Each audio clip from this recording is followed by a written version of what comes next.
ma babaloo ma bala bam boom.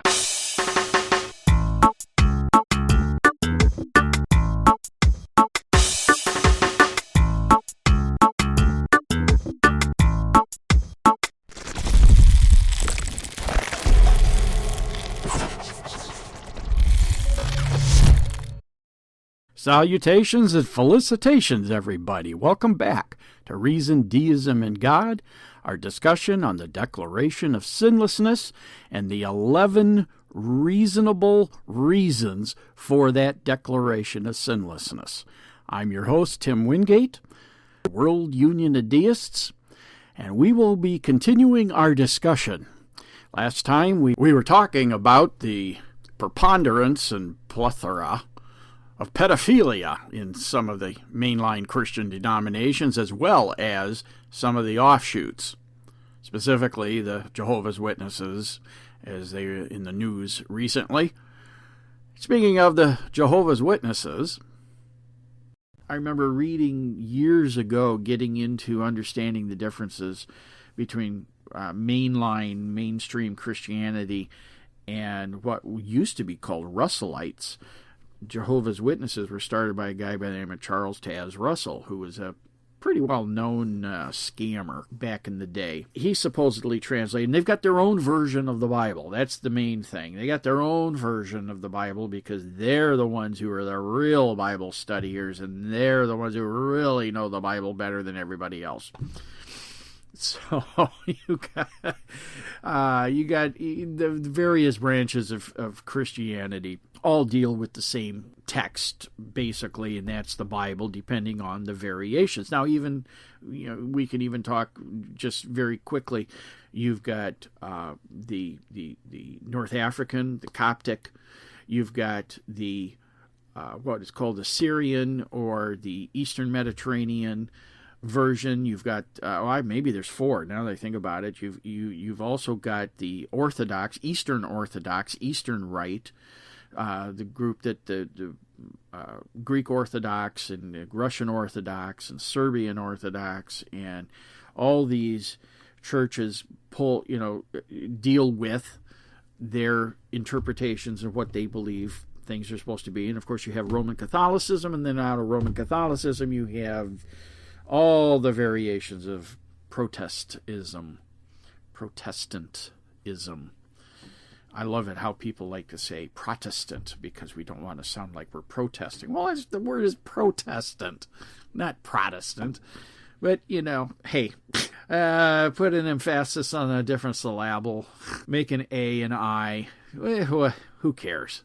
It still all ends up being the same thing, is that you have all these various texts that are supposedly supernatural revelations, and they've been interpreted by various revelators. Now, who's a revelator? A revelator is the person who tells you what God is telling you.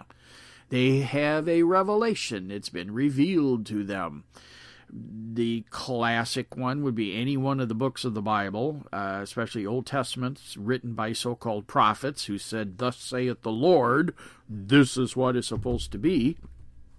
Moses was a revelator. He supposedly came back with the 10 Commandments that, however, people are supposed to believe. By the way, I don't know if many of you know this, but there are 3 versions of the 10 Commandments in the Bible. Most people don't know that. They think they're the standard 10 they always see. But no, there's actually 3 versions of it. And maybe at a future date we'll deal with some of that. You have Joseph Smith with Mormonism. He was the revelator. Why? He had a vision. He had people out in the woods. They told him what to do and how to do and what the truth is going to be and where to find the truth, where to get the golden tablets, how to interpret the golden tablets or where they came from. South Park does a great rip on Mormonism, and I think it's well worth anybody watching it. Understand the basic principles and basic ideas of Mormonism. Scientology, that's been in the news a lot. And Scientology is basically a religion of narcissism. Regardless of all the sci-fi and supposed stuff, it's basically It's just a religion of narcissism. It's all about me and getting my way and doing my stuff for me and making me feel better and this kind of thing. And in the long run, as we get into a lot of these discussions, we're going to be dealing with the issues of narcissism. There's a lot of people talking about it right now because narcissism, unchecked, can lead into psychopathy. And psychopathy is the biggest problem I think that we actually have in our planet today. Most of the, at least there's rumors, I think in the way that we see they actually work and act, I think most of the politicians and the world leaders are psychopaths. I honestly do. And a psychopath is somebody who's just totally and completely out for themselves at the cost of anybody else. They don't care. So that's a whole other subject. But when you get into the issue of trying to legitimize a belief system and you're claiming that you had a special revelation and these things you wrote down are divinely inspired, and that if people don't believe it, you're going to kill them, there's a big problem there, to say the very least, on that. So the point is we have been diligent to examine these claims of supernatural revelation by the revelators. And I've just in passing mentioned a couple revelators, and that's Charles Russell, Joseph Smith, two variations who've claimed special knowledge and special revelation of things that their personal lives and everything that they did are really, really questionable. And why would we want to consider that and believe that? But that's, we looked at them, studied it, looked at it well. So I've looked at the texts. We've studied the text, and I'm not the only one. I mentioned Mythicist Milwaukee, and there is a plethora of people who have done the studies on these books, these revelations. So it's been done, and it's taken time, and it has in many ways been heartbreaking, especially as a child when you're taught to believe a certain way. And when you do the study, you study to show yourself approved, a workman that needs no apology, and you find out that which you were told was true and perfect is full of holes. It does hurt. But if you move forward and you continue on and you have a love of the truth, you can pursue and keep going forward. So covering our first two of the 11 about the text, I hope you understand that this is where this declaration came from, is a life of applied study of religious texts and revelations and what they supposedly were supposed to be teaching and what it was supposed to be all about. Now, the next two. Whereas we've been diligent in our study of the scholarly apologetics by adherents to said texts, and we have been diligent in our study of the sacred textual criticisms by reputable literary scientists. I believe in the content of my conversation so far. I think you can obviously discern that I've done some study. And I've also read others who have studied these books. I've read Bart Ehrman. I have read, and I'm talking about people who basically are apologists for, we'll say, the Bible specifically. Okay? Because that's the main thing here. I have studied, especially when I was taking apologetics in Bible school and in seminary. When you understand the principles of apologetics, you need to apply them. I remember years ago, 40, 50 years ago, a book came out called Evidence That Demands a Verdict. Josh McDowell wrote that. And he was supposedly a lawyer who was trying to do a legal scholarly thing as to why you can believe the Bible. And I remember starting off with that, going through that and realizing there's some holes in here. Your logic isn't following all the way through. But I read Josh McDowell. I read F.F. Bruce, considered to be one of the best New Testament apologists.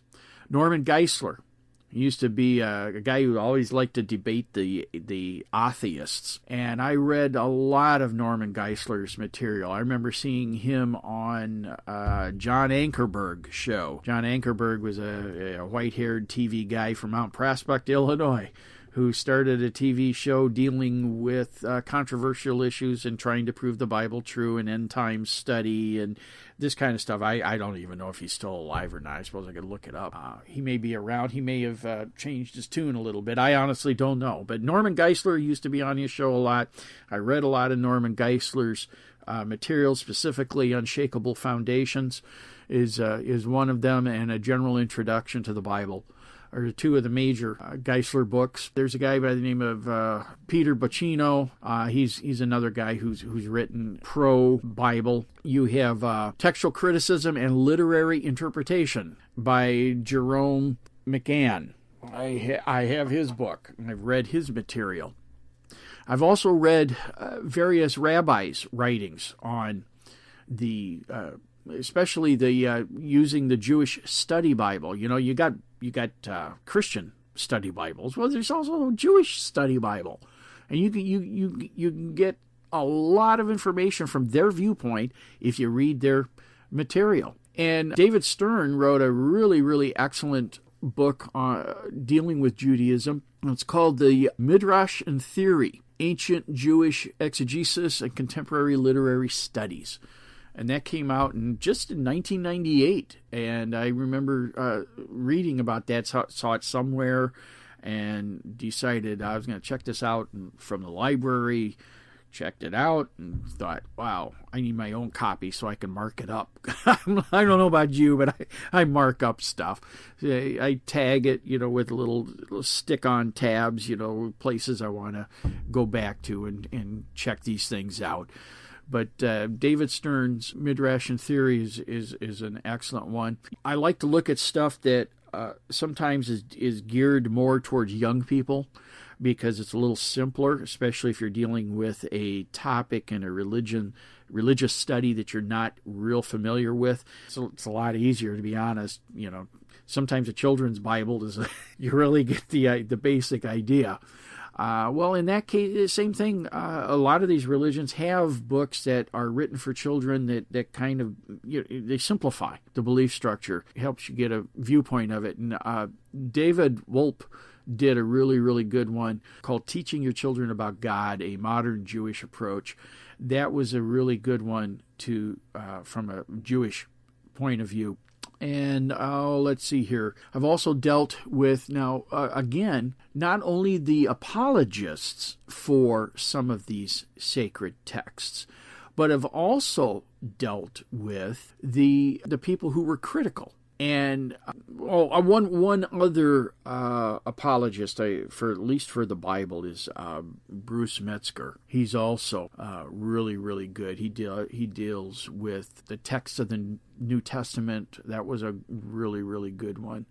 Some of the critical literary scientists, people who get into actual interpretation. Now, you got to understand, literary science doesn't deal just with religion. It deals with all kinds of literature. You have a lot of fraud. You have a lot of fake ancient writings, supposedly by ancient people. And the only way you know the difference between these frauds and is if you understand literature from a scientific point of view. There's hermeneutics, which deal with the time and the writings. It also deals with what is this text on, where did it come from, if you got the history, where it is. You have the composition of the way the person wrote.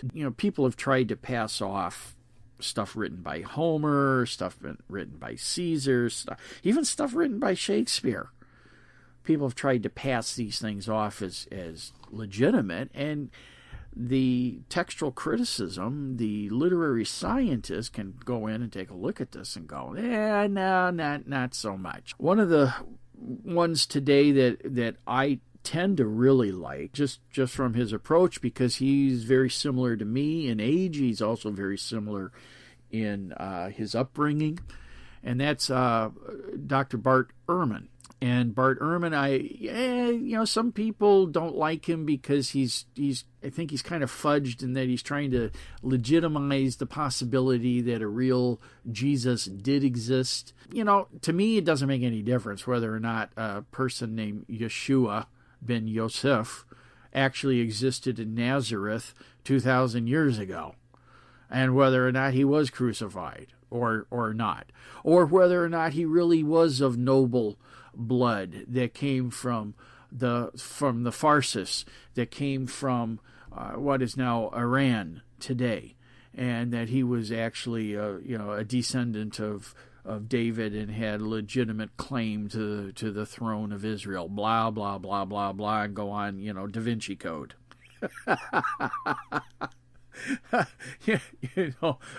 or the variations of that storyline. Doesn't make any difference, really, in the long run. But Bart Ehrman has written several wonderful books dealing with criticism of the New Testament and the Bible, and I really like his books: The Orthodox Corruption of Scripture, Jesus Interrupted, revealing the hidden contradictions in the Bible and why we don't know about them, Misquoting Jesus, Forged, Writing in the Name of God, why the Bible's authors are not who we think they are. He's, like I said, he's been very prolific, and he teaches a course, and he's good to listen to. Also, the teaching company has several lectures of Bart's recorded that you can purchase and watch and have a nice time with, learning just by listening. So he's one of them. And then last but not least, by any means, Alan Jacobs wrote Original Sin, A Cultural History. And this is one that really spoke to me because the issue is of sin. And that's what we're dealing with the Declaration of Sinlessness. The concept of sin is predicated on the truth of whether or not your revelatory books are true. Because sin is nothing more than a transgression of some law. That's really all that it is. Crime and sin are equivalent. The question is, whose law? Is the law legitimate? Is the law really there? What laws are true and which laws are not? Is there a divine law? Is there sin?